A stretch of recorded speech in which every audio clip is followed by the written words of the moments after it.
Bestsellers unveiled at NK News Shop. Step out in style with our top-selling apparel from the NK News Shop. Fly high with the Air Cordial T-shirt, celebrating DPRK's golden era of aviation in vintage airline chic. Explore the stars with our Nada hoodie, inspired by North Korea's answer to NASA. Or toast to tradition with our Taedonggang beer T-shirt, capturing the essence of North Korea's renowned brew. Each design is a conversation starter.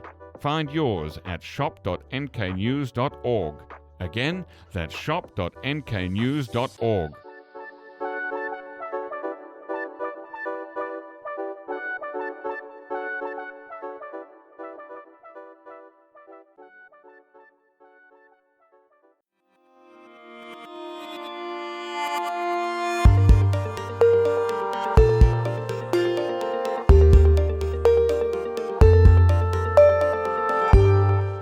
Hello and welcome to the NK News podcast. I'm your host, Jacco Zwetsloot, and this episode was recorded on Monday, the 10th of March, 2025, and I'm joined here in the studio by our managing editor, Alannah Hill. Hello, welcome. Thank you so much for having me. I feel like it's been ages.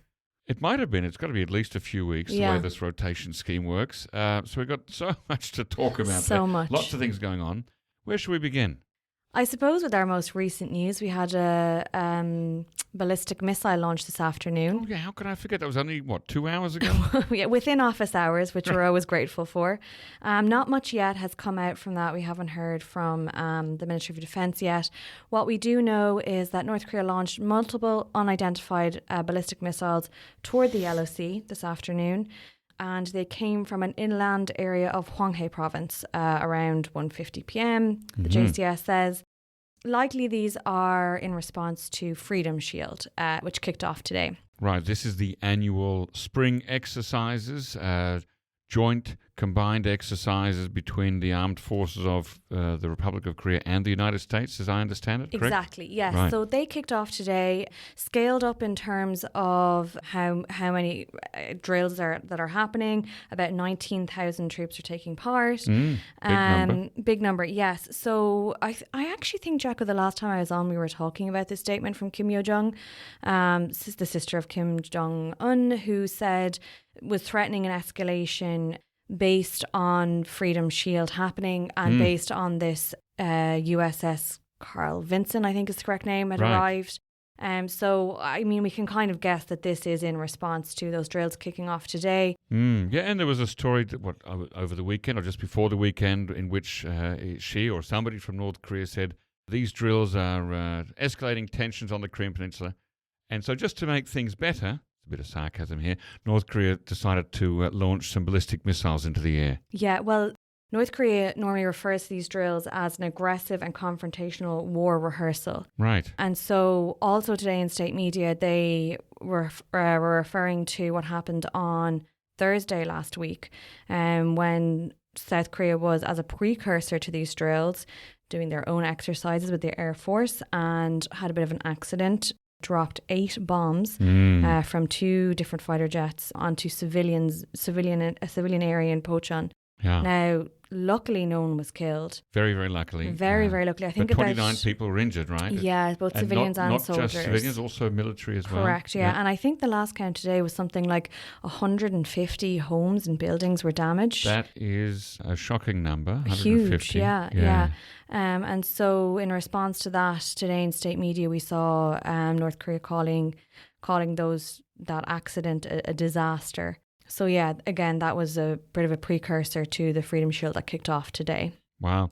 Years ago, in another life, when I worked in the tourism industry, I went to a live firing range up in Pocheon.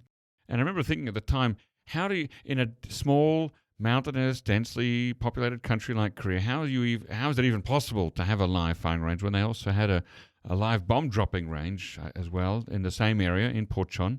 And sometimes with these systems, computer controlled systems, accidents happen. In this case, 8 bombs were dropped from multiple planes. Yeah, so there was 2 planes. What we've heard so far is that in the first plane, they're saying it was pilot error. Okay. And the investigation is still ongoing with the second plane, what happened. Apparently, the pilot had entered the wrong coordinates and didn't double check. And the top commander of the Air Force came out today and has apologised. I mean, talk about a bad day at the office. It's, God, remember they used to, in the old days, go and bomb uninhabited islands off the coast of Korea. That probably made a bit more sense. Mm-hmm. So also, as I suppose a repercussion from that, the freedom drills that kicked off. The freedom shield. Yeah, Freedom Shield. You were saying, yeah. The freedom shield drills that kicked off today, and won't have any live fire exercises in them anymore, because of what happened on Thursday. Goodness me. Okay. Which to me seems like a bad idea. Maybe we need more practice with the live fire stuff. Well, you got to choose your location carefully. Exactly. Oh, yeah. Gosh, gee. But to come back to those adjectives that Kim Yo-jong was using about the Freedom Shield exercise, what did you say? They were aggressive, something? Yeah, the North Korea has referred to these as aggressive confrontational war rehearsal. I wonder if they use the same words to describe the firing of ballistic missiles in the direction of the LOC. That would be a question for North Korea that I can't answer. Kim Yo-jong, if you're out there, if you are listening, we'd love to have you on the show. Okay, so let's talk about something different then. What else? Yeah. So we'll take a little turn. Tourism. We've had so many stories back and forth. We have ended an interview with two tour guides live from Yanji Airport, just hours out of Rason. Yeah. But now they've closed the door again. Yeah, and unfortunately at that time they were so enthusiastic and optimistic about what was to come. Following that, a couple of tour groups went in. Yep. I think there was 2 separate times that tour groups went in and came out safely. And then, just last week, it's announced that all tourism stopped again to Rason. So, apparently that's coming from the North Korean side, that there'll be no more tours to that area. So it's all closed off again. So I have some new information that I've received just this afternoon. Hot off the press. Hot off the press, or hot off my Signal chat, from Rowan Beard of Young Pioneer Tours, YPT, who was one of the 2 guides I interviewed recently. And he's just had some meetings today with his North Korean tour partners. And he said that apparently, there's a couple of factors involved here, but the major problem here is the crossing of the border from China into Rason from the Chinese side, that the Chinese are not working well together with their, or at least there are some issues that need to be smoothed over and ironed out between China and North Korea in getting people across the border from Hunchun, I guess it is, which is the nearest large city, into Rason. So that's something that needs some more work. Plus also there's the other issue, but it's not the major one, because this border crossing thing is not just stopping Western tourists coming in, it's also being an impediment to Chinese business delegations who would like to go to Rason. Right. So they're also being held up in the border crossing. So it's not just a tourism thing. But in the tourism space, Pyongyang is also aware of recent reporting that's happened, for example, by the BBC and other places where Rowan and other people have been quoted, and they're not exactly happy. These are not stories that they're thrilled with, but that's not the only reason why there are issues up at the border crossing in Rason. So I think it's mainly from the Chinese side. And that was an issue, I think Rowan mentioned in my interview, that was something that had to be sorted out beforehand, and they didn't find a long-term solution. What they did was they found a short-term fix that got the first couple of tours in, but they need to find something more lasting. There may be something going on, this is me speculating here, maybe some political issues. We've talked about this before, about North Korea and China not having the smoothest relationship right now, so maybe there's something going on there and someone's trying to send a message, I'm not sure. But anyway, that's something that's got to be fixed up, not just for tourists, but for Chinese and other business delegations too. Yeah, I mean, it sounds like it's just such a delicate operation. Very delicate. And either side can, change their mind at any moment, and it's just all stopped again.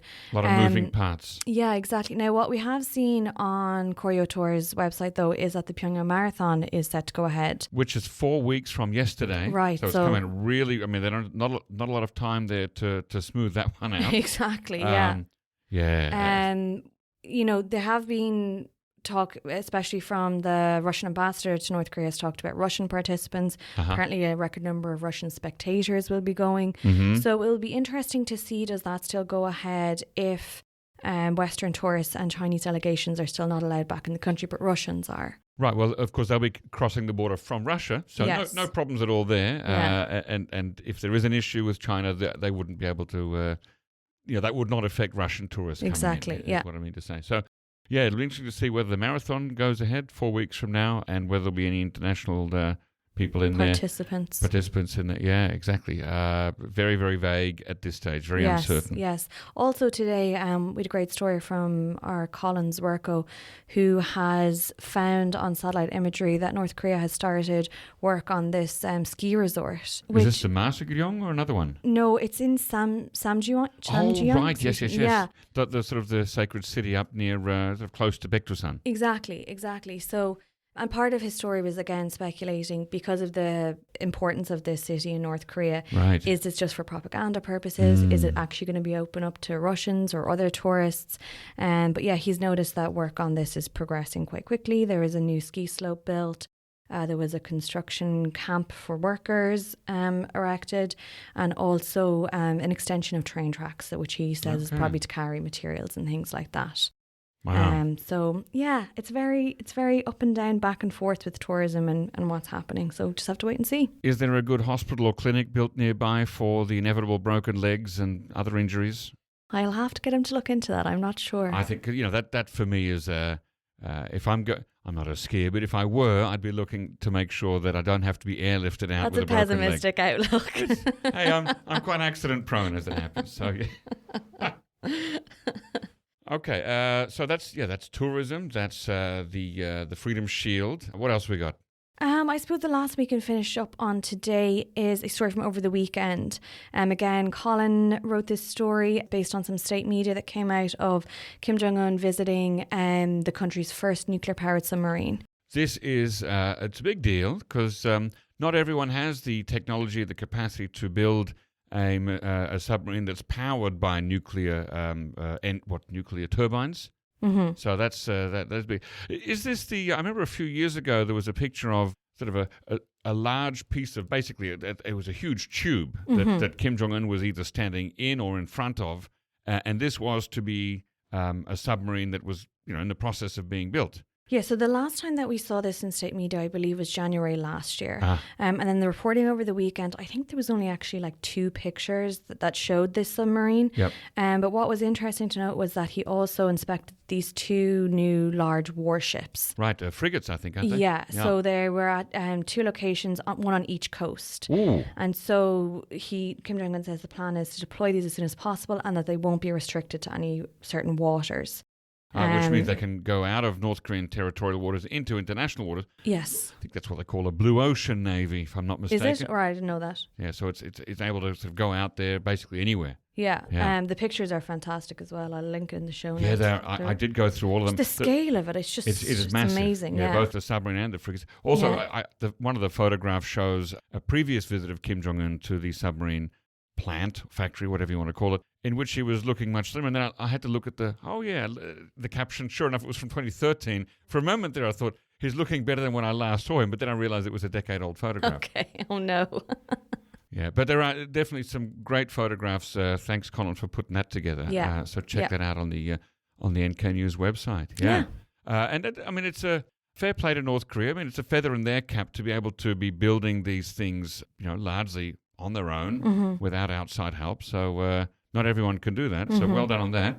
Just wish they'd spent a bit more resources on some of the other things that, Of course, absolutely. Yeah. Okay, well, thanks for walking us through those stories there, Alannah, and we'll see you again very soon. Thanks for having me. Bye-bye.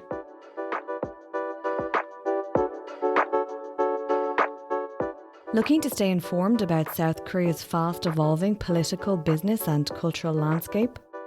Join us on Korea Pro, the go-to resource for in-depth analysis expertly curated by top-tier professionals. And now you can pick the membership level that best suits your needs, thanks to our new subscription packages. Starting at just $199 annually, you can access daily analysis and our weekly podcast. Or try our premium membership package, which offers additional perks such as executive briefings, monthly reports and forecasts, networking receptions and event opportunities, as well as much, much more. To find the best fit for you, just head to signup.koreapro.org and become a member today.